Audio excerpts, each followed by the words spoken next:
Ah, salut! Ça fait du bien de vous retrouver pour parler un petit peu. Là, je profite que ma compagne soit sortie se balader un petit peu, parce que ça faisait un bout de temps, faut bien se dégourdir les pattes. Je me suis dit comme ça, je l'embêterai pas en tournant la vidéo. On est le 28 et ça fait 2 3 jours que j'avais un sujet qu'on m'a proposé qui me semblait vraiment sympa, utile un petit peu d'en parler et je savais pas trop comment le prendre. Donc voilà, la contraception masculine, alors je vais prendre la forme la plus courante qui est la vasectomie, euh, pour la bonne et simple raison que c'est ça qu'évoquait l'ami qui m'a proposé ce sujet. Euh, D'une manière un peu farfelue d'ailleurs, elle avait posé le sujet, mais ça lui ressemble bien, donc ça me plaît. Et j'ai un ami qui l'a fait et qui a accepté un petit peu de témoigner, enfin de m'en parler, histoire que je puisse en parler moi aussi de manière assez construite, on va dire, de savoir un petit peu, alors pas forcément de quoi je parle, de pas le ressentir moi-même, mais il m'a quand même bien partagé beaucoup d'infos. Et je le remercie d'ailleurs. Alors je ne le cite pas nommément car je ne sais pas en fait s'il y tenait ou pas. Donc dans le doute, vaut mieux pas. Euh, mais voilà, c'était très sympathique de sa part de me faire un témoignage aussi complet finalement, parce que c'est vrai que je ne savais pas trop quelle question lui poser. Et il y a répondu quand même. Donc, enfin, il a répondu aux questions que je n'ai pas posées, donc j'avais pas trop grand chose à rajouter derrière. Euh, donc voilà, c'était assez sympa. Donc il m'a parlé du pourquoi, du comment c'est fait, de qu'est-ce que ça peut changer derrière. Donc voilà. Alors déjà,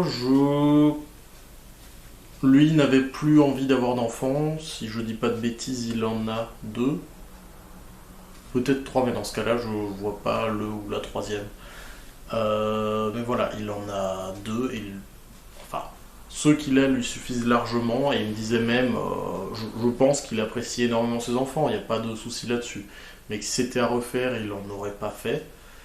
Je lui ai pas demandé pourquoi, parce que ça reste quelque chose d'assez perso.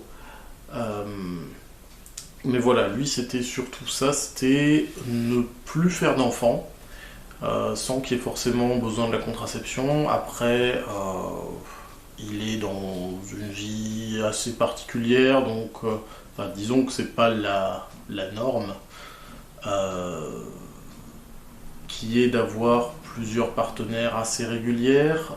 Donc il est vrai que là au moins il se couvre vraiment lui. C'est si jamais une de ses partenaires voulait encore avoir des enfants, euh, ça l'empêcherait pas du tout. C'est juste pas avec lui.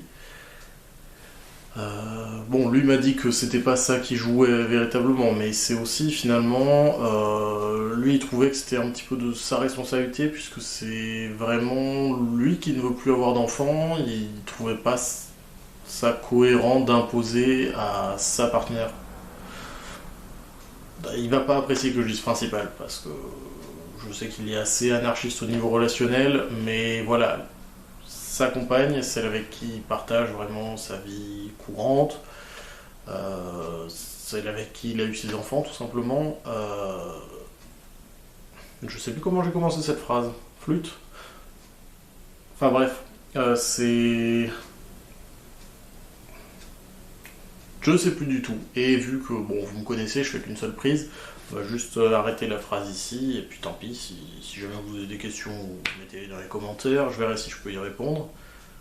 Sachant que là on ne touche pas que à mon intimité, je pense que je ne pourrais pas forcément, mais j'y réfléchirai quand même et je demanderai au principal intéressé. Mais toujours est-il, dans la mesure où lui ne voulait plus d'enfants, il trouvait pas ça cohérent de demander à sa partenaire de prendre la responsabilité de la contraception. Euh, de même pour ses autres partenaires, il n'y avait pas de raison particulière de leur demander de prendre la charge de la contraception ou de repasser sur des préservatifs.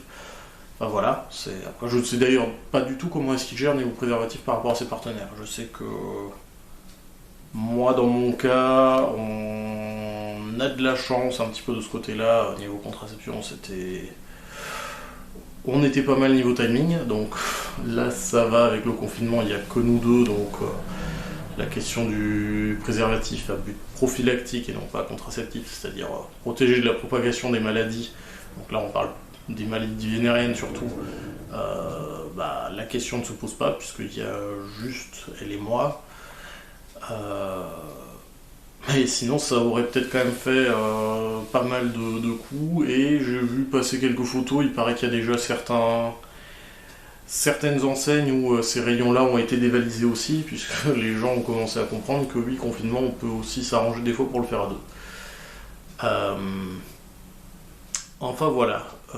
Du coup, il y avait déjà le pourquoi pour lui, c'était justement ce fait de ne plus avoir d'autres enfants en plus, pour diverses raisons. Alors moi, je sais que si jamais c'était le cas, personnellement, j'ai envie un jour d'avoir au moins un enfant. Après, je ne sais pas encore si ce sera un enfant qui génétiquement vient de moi ou qui est adopté, mais il est vrai que je vais éviter d'en faire pléthore comme... désolé papa, mais voilà, comme mon père qui en a eu 5, son père qui en a eu 5, après c'était peut-être plus d'actualité dans les années 60, mais je veux dire voilà, ça a beaucoup participé à la surpopulation. À l'époque, on n'était pas encore habitué à ce que le taux de mortalité chez les enfants soit aussi bas, donc il est vrai qu'on avait encore l'habitude d'en faire plus. Maintenant, je trouve que ce serait complètement déraisonnable et irresponsable d'avoir un nombre d'enfants qui dépasse 2, véritablement, parce que nous avons une population qui continue de vieillir, donc il y a il y a énormément de quarantenaires qui vont toujours et encore être là dans 30 ou 40 ans. La population des personnes très âgées et du coup qui vont malheureusement décéder est finalement pas si conséquente que ça. On a surtout des personnes de 40 à 70 ans, donc qui ont encore de la marge pour vieillir. Donc la population va continuer de croître si on garde une certaine natalité. On peut ajouter à ça les phénomènes de migration qui généralement attirent les populations plutôt vers la France plutôt qu'en dehors, puisque ceux qui quittent la France généralement c'est ceux qui vont avoir des grosses fortunes et qui du coup préfèrent aller vers des pays qui vont avoir moins d'impôts sur les personnes fortunées. Il n'y a pas du tout de jugement là-dedans, c'est juste j'essaye d'énoncer les faits que moi je connais. Et de l'autre côté, pour les personnes qui vont entrer, c'est généralement plutôt des personnes justement qui viennent de pays qui sont moins arrangeants au niveau des aides pour l'intégration, etc., où il va plus y avoir de métiers praticables, où il y a des politiques qui sont trop fermes à leur goût, ce genre de choses-là. Donc il va généralement y avoir plus de migration entrante que de migration sortante. Donc la population s'accroît aussi de cette manière. Donc finalement qu'il y ait un effondrement démographique par manque de natalité, c'est pas du tout grave chez nous pour l'instant. On n'est pas du tout au niveau du Japon par exemple, où là ils ont énormément de vieux, ils ont pratiquement plus de jeunes. Et là, ça devient problématique parce que même déjà maintenant et dans les décennies qui vont venir, ça va empirer. Ils auront un nombre de retraités qui va exploser, alors qu'ils auront plus de population active pour pouvoir s'en occuper. Nous, on n'est pas encore à ce stade-là, donc on n'a pas véritablement besoin de plus d'enfants. Donc déjà, il y a cette problématique-là pour moi qui est justement d'éviter de participer à une surpopulation et à une croissance maintenue de la population en fait, surtout ça. Autant au niveau régional que national, européen et même mondial. Je veux dire, il y a des régions qui sont encore dans cette forte croissance démographique parce que justement la mortalité est en train de chuter maintenant et du coup le fait que la natalité baisse, il faut que ça s'inscrive dans les mœurs. Et ensuite, il y aura l'augmentation de l'espérance de vie qui va aussi participer au fait de garder plus de générations en même temps. Forcément, si on a 5 générations qui vivent en même temps plutôt que 3, la population, elle est 80% plus élevée. Non, 67% plus élevée. Désolé, le week-end, les maths sont un peu engourdis. Mais voilà, je veux dire, forcément, il y a aussi la population qui augmente à cause de l'espérance de vie qui augmente. Ça, c'est logique. Euh, mais voilà, donc lui, je ne sais pas quelle est sa raison à lui, si ça peut être financier parce que bah, s'occuper d'enfants, ça coûte des sous, si ça peut être émotionnel parce que s'occuper d'enfants correctement, leur apporter le soutien nécessaire, l'amour nécessaire, et bah, ça a un coût aussi, qu'on est généralement plus, plus facilement prêt à payer, je trouve. En tout cas, j'espère pour vous. Euh, mais voilà, il peut y avoir des tas de raisons pour ça. Je ne lui ai pas redemandé. Je ne crois pas qu'il me l'ait dit. Après, c'est parfaitement personnel et chacun peut avoir ses raisons. Donc les raisons qu'il m'a évoquées ne vous parleront pas forcément et les raisons que vous pourriez avoir ne lui parleraient pas forcément, ne me parleraient pas forcément. Euh, Typiquement, moi, le côté éco-responsable par rapport à une surpopulation et une surconsommation due à ça, ça ne l'atteint peut-être pas. Je ne sais pas, j'en ai pas trop discuté avec lui. Après, le comment, bah, lui, du coup, il m'a expliqué, il n'a pas été avare en détail du tout et je l'en remercie. Donc voilà, il m'a expliqué. Généralement, ça prend quand même pas mal de temps. Il faut savoir déjà que quand on en parle, je ne sais d'ailleurs pas si c'est le cas pour les femmes. J'aurais peut-être dû me renseigner pour ça. Et j'espère que c'est le cas. Parce que pour les hommes, on laisse un délai de réflexion minimal de 4 mois. Pour être sûr, est-ce que vraiment, parce que c'est une opération irréversible. Donc voilà, il est vrai que la plupart des contraceptions féminines, quand on va parler de la pilule ou de l'implant, c'est quelque chose de temporaire. Alors un implant, ça sert à rien généralement. Enfin, lorsqu'il est retiré, il va encore être efficace pendant quelques temps. Donc voilà, ça va généralement durer les 2-3 ans que c'est censé durer. Mais disons qu'il y a possibilité de procréer après. Là, pour le coup, on parle de vasectomie, c'est définitif. Bon, en tout cas, quand c'est bien fait, c'est définitif. Donc il m'a expliqué, il y avait ces 4 mois, et généralement après il y a encore pas mal de délais pour l'opération. On lui a eu énormément de chance, ça s'est fait quand il a eu le deuxième rendez-vous, 3 jours après il avait l'opération. Bon, parce qu'il avait d'autres trucs qui étaient prévus et qu'il y a un créneau qui s'est libéré. Mais voilà, généralement il y a plus de temps d'attente que ça, et il m'a expliqué, lui avait préféré une anesthésie en local, mais je pense que pour une générale ça ne changerait rien du tout à l'opération. On va en fait retirer une partie du canal qui permet la production des spermatozoïdes. Et donc on va retirer sur plusieurs millimètres, parfois même jusqu'à 1 centimètre, pour être sûr en fait que le canal en cicatrisant ne puisse pas se reformer. Donc c'est triste en fait, surtout sur les 2-3 jours que j'ai pris, que j'ai pas vérifié cette donnée. Donc je ne sais pas dans quelle mesure les spermatozoïdes ne peuvent pas passer ou s'ils ne sont pas produits du tout. Je pense qu'ils ne sont pas produits du tout. C'est d'ailleurs le cas qu'on avait sur le chaton qu'on a ici, celui de ma compagne, à Tabs, où on nous a dit quand même, voilà, le souci, il fallait quand même attendre 2 à 8 semaines, je crois, pour que ce soit effectif, puisque dans son cas, les préservatifs... excusez-moi. Les spermatozoïdes ne sont plus du tout produits. Par contre, ceux qui étaient déjà au sein des testicules, eux, sont toujours encore là. Et du coup, peuvent encore être extraits. Donc voilà, je ne sais pas dans son cas, lui m'a dit que ça n'affectait pas du tout le problème. Après, il est conseillé quand même de laisser 2-3 semaines au repos pour être sûr que ça cicatrise correctement. Mais voilà, après il m'a dit il n'y a pas de grosses modifications au niveau de la sensibilité ou quoi que ce soit. Apparemment, après il n'allait pas non plus m'envoyer une photo pour que j'ai le visuel ou quoi que ce soit, mais au niveau de la cicatrice ça ne se remarque pas, ça ne change pas la forme de l'appareil ou quoi que ce soit. Après il me disait, à la limite le petit changement c'est un petit peu sur le terminatif qui est moins convaincant, on a l'impression qu'il manque encore un petit truc. Après, moi je sais pas, c'est peut-être son ressenti à lui, peut-être que c'est pas quelque chose de généralisé.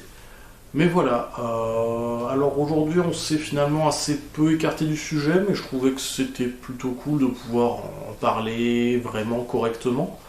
Euh, voilà, et je me dis que bon, c'est surtout pour éveiller votre curiosité cette émission, mais là ça peut peut-être aussi un petit peu éveiller les consciences. On a toujours et encore un petit peu de mal au niveau de l'égalité homme-femme pour pas mal de sujets, et je pense qu'au niveau de la contraception, on y est tout particulièrement.